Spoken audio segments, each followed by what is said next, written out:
Assalamualaikum warahmatullahi wabarakatuh.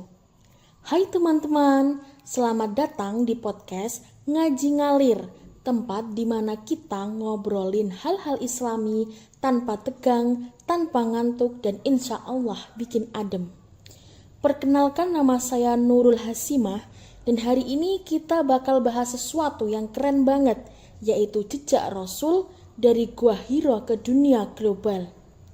Yes, kamu gak salah dengar. Kita bakal ngobrolin bagaimana perjalanan Nabi Muhammad yang dimulai dari momen sunyi di Gua Hiro berubah jadi gerakan yang menginspirasi seluruh dunia. Siap? Yuk mulai.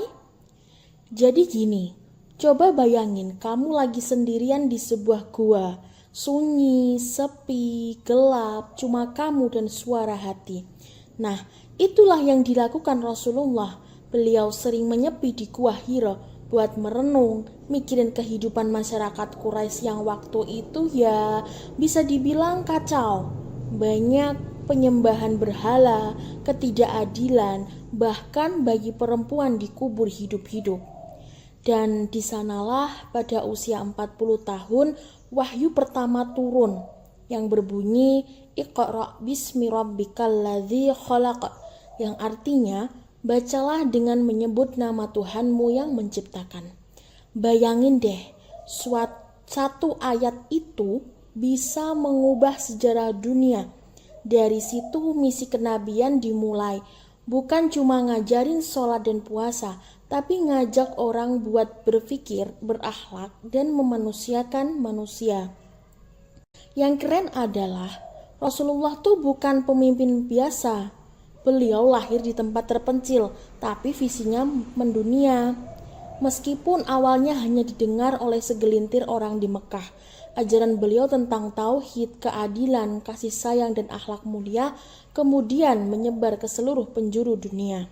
Bayangin, dari Gua Hiro kemudian ke Madinah, lalu dalam waktu tak sampai 100 tahun setelah wafatnya Nabi, Islam sudah sampai ke Spanyol di barat dan India di timur.